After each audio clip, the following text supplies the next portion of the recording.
statement and letting them feel me out there. I just want them to feel me all day. I got to work for it. Lofts it over the left side. Devontae's got it. The guy is so unbelievably talented. Leaping grab. Touchdown. Such a gifted player. Makes my job a lot easier. It's hard not to trust a guy of Devontae's caliber. In the pocket from the end zone. It's like ingrained in my brain now. One of the best catches I've ever seen. Davante Adams makes the catch between defenders. How the hell did you guess that ball, man? Instincts, awareness, intelligence. I got to work for it. To the pylon. Touchdown. That's what great ones have. I got to work for it. What is packing with you, YouTube? Happy Victory Monday. Shout out to all of the Pack addicts out there. Shout out to Pack Nation. Shout out to all of the Packer YouTubers out there. Feels good to be 9-3 on the season. We defeat the Eagles 30-16. Aaron Rodgers making his statement in case of being the MVP after we seen what happened to the Seattle Shithawks in the New York Giants game, and you know Patrick Mahomes didn't really play that well, beating the Denver Broncos. So I think Aaron Rodgers should be in the driver's seat, picking up his 400th career passing touchdown, fastest player or quarterback to do it, 11th quarterback to do it, but the fastest to do it. So shout out to him. Another great game by Davante Adams, who is now finally made it over 1,000 yards. His first season having 1,000 receiving yards, 13 touchdowns. I think he's tied for first, and we still got a lot of football left to play, and I'm excited to see what else he can bring to the table with helping his team go out here and get victory after victory. Running away from the division. You know, we play the god-awful Cowardly Lions next week. So I'm really looking forward to that. I'll be tuning in to Gridiron Blitz's channel when he goes live for the game. And I hope that the Lions bring their A game after they beat the Chicago Bears in a close game between two bum-ass teams. But back to this game. Shout out to EDP. You know, he hit me up after the game and shit, and we chopped it up. And I wasn't gonna make a video because that's my boy, and I didn't want to, you know, do no dickhead type shit. You know what I'm saying? But you know, my homeboy hit me up and was like, "Nah, man, F that. I want to see a video. Do a video. You've been doing it for every other team. You know what I'm saying? Go out there and talk your shit." And I'm just like, you know, the Eagles are going through a tough time right now. You know, they've been dealing with offensive line issues since the season started. Alshon Jeffries and Deshaun Jackson just haven't been able to be out there. They just got Zach Ertz back, who I thought, you know, would probably play well in this game, but, you know, just the offensive line just not giving Carson Wentz any type of advantage to make a play.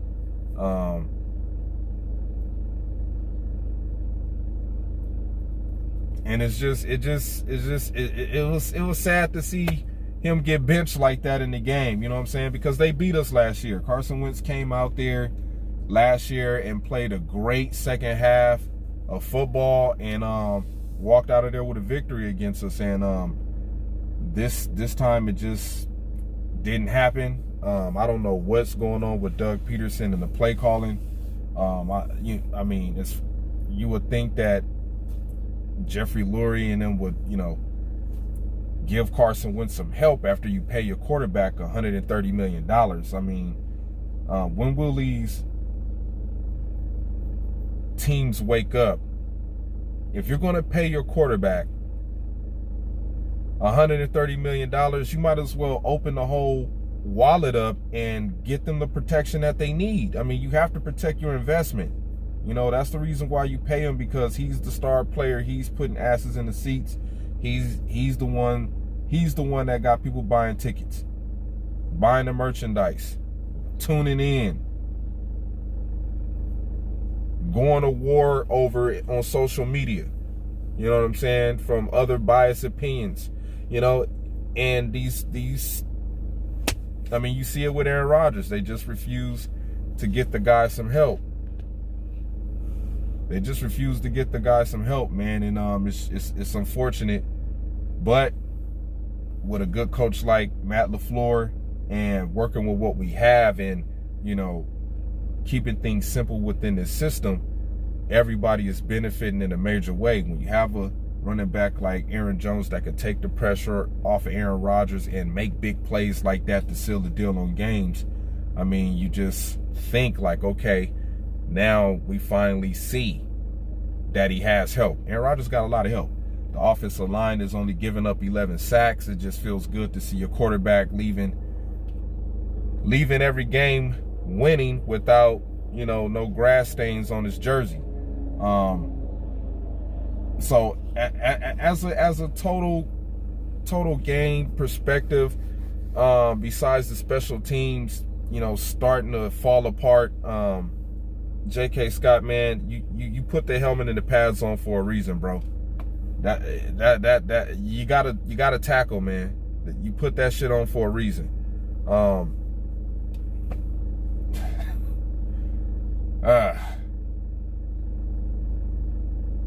I mean, you playing football, man. You out there looking like a straight pussy, dude. Like, come on, man. Make a tackle. Make a stop. Damn. That bugged me. That punt return bugged me. But we still were able to manage to hold on and walk out of there with a home win. Got to go on the road next week. But you know, like I said, this only helps us in the win column. This doesn't help us competitively. You know, the Eagles are that division they play in is terrible right now, and I mean, the Giants are probably going to be favorites to win out that division after beating the Seahawks, which, you know, like I said, puts Aaron Rodgers in the driver's seat to be, you know, to be the leading candidate to win the MVP. And you know, hopefully we can get a home playoff. I mean, winning the division, we already guaranteed a home playoff game, but you know, we want the playoffs to run through Green Bay, and it's very, very important that we keep winning these games. Like I said, the 4 games from Chicago, Eagles, Lions, and Carolina Panthers should be wins. These should be 4 wins until we have to play against the Tennessee Titans, and that's going to be a good matchup, a good test for the Green Bay Packers. I think that's going to be a good test for the Green Bay Packers. I mean, the Titans did lose to the Browns. They made Baker Mayfield look real good out there. I mean, he threw 4 touchdowns. Yeah, he had it clicking. So we have to go out there and make shit happen, man. We have to make shit happen. It'd be Matt LaFleur playing against his old team that he was the offensive coordinator for, and hopefully he knows how to stop the team he used to coach. You know, so we got a couple weeks until we get there. Christian McCaffrey is making his way back. Think he's gonna play next week. So we have to be prepared for that, especially with this god-awful run defense that we have. Hopefully the pickups that we made with Anthony Rush could be some help, man. We need some help, man, because you know, people are mad at Mike Pettin, especially giving up that touchdown to Jalen Hurts, his first touchdown. to somebody that was just wide open. And, things like that happen. You know what I'm saying? Things like that happen in the game. And, as Packer fans, we need to just calm down a little bit. We're winning games. We only lost 3 games. We just lost 3 games, okay? We only lost 3. It's no time to panic. We sitting in a pretty good position right now. And I know we want to win every game. In reality, that's just not possible. I mean, it is possible. It's not impossible, but in reality, we're going to lose. You know what I'm saying? So,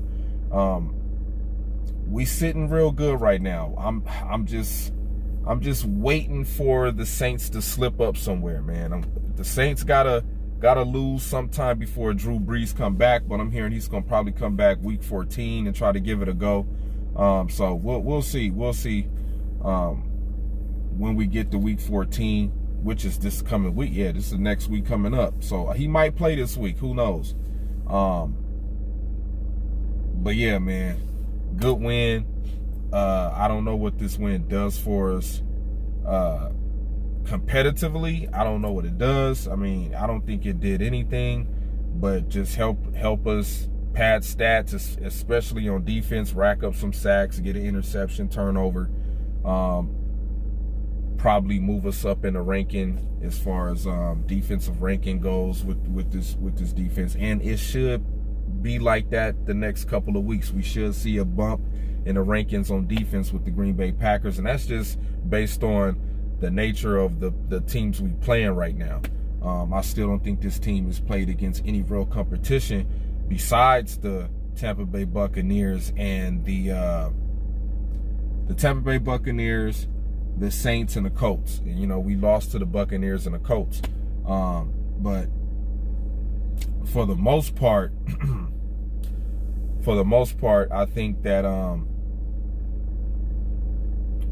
the playoffs would be the real true challenge for this team. Just getting to the playoffs will probably be the only challenge for the Green Bay Packers, unless we run into a schedule that's pretty hard. Maybe next year's schedule might be a little difficult, but we'll see.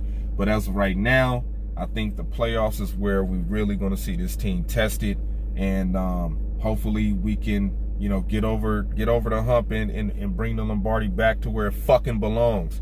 But I guess this is a good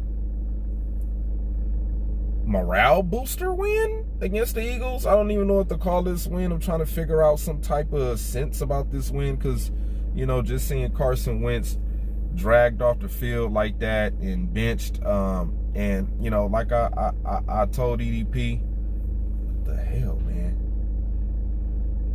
Like I told EDP,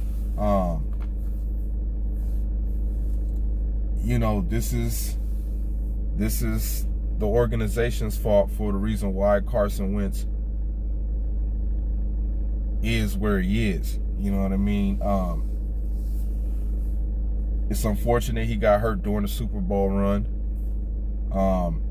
And then the owner builds this big ass statue with Doug Peterson and Nick Foles in a Philly deal. And that plays on the psyche of a player, man. You pay him $130-something million, and then you don't give him no help. You're hearing about turmoil in the locker room and players turning against Carson Wentz, and you get rid of Nick Foles, and he's been unsuccessful since he left.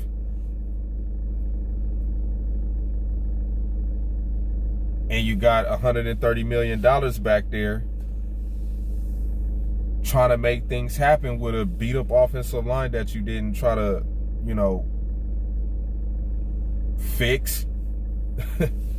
The defense is playing pretty good. The defense is okay. I mean, you just got a couple of DBs that's just, I don't know what. It's Jim Schwartz. It's Jim Schwartz. What did you expect? You hired Jim Schwartz. And then you bring Darius Slay over there, not knowing that Devontae Adams has racked up yards and touchdowns against this guy in the past when he was over there with the Lions. You got him from the Lions. What do you expect? That's all I can say, man, about the defense, man. You got Jim Schwartz. You're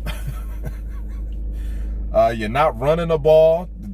I mean, I don't know who's calling the plays over there, Doug Peterson or some young analytic dude that they picked up, or I don't know who that guy is that's over there running the plays, but you're not running the ball enough. I don't understand why the Eagles won't run the ball. Just run the ball. You basically just got your quarterback back there just, you know, trying to make things happen. And people say, why is he holding on to the ball so long? I mean, he don't have a number one receiver. His tight ends are banged up. One got knocked out and one just came back from injury. I mean, this team is not a healthy team on offense. And when the team is not healthy on offense, this is what you're going to produce. You know what I'm saying? And I know Eagles fans, y'all love the hell out of Carson Wentz, and y'all gonna keep fighting and fighting and fighting other Eagles fans who say y'all should have kept Nick Foles, and if Nick Foles would have stayed, this wouldn't be happening. And I see it. I see it all on social media. You know what I mean? But what can Eagles do? I think the Eagles are stuck. I think the Eagles are stuck. It's going to be hard to move on from Carson Wentz because it costs so much goddamn money. And then it's going to be hard to move on from Doug Peterson because they built that goddamn statue in front of the stadium.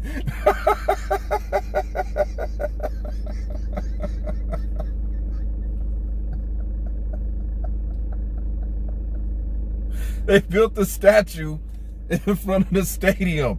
It is hard for Doug Peterson to leave. If you look closely and pay attention to all the press conferences with Doug Peterson, and I'm going to end it on this.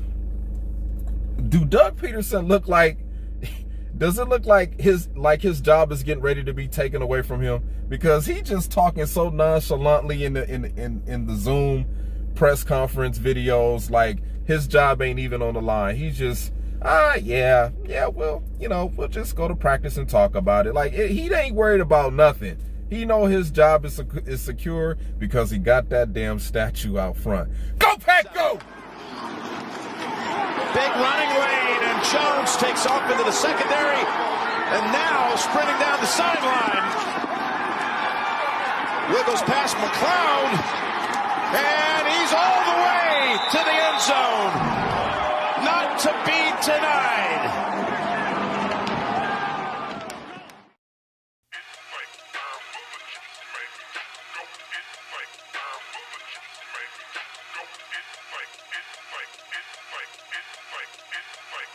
DJ Kid, this a hit for sure.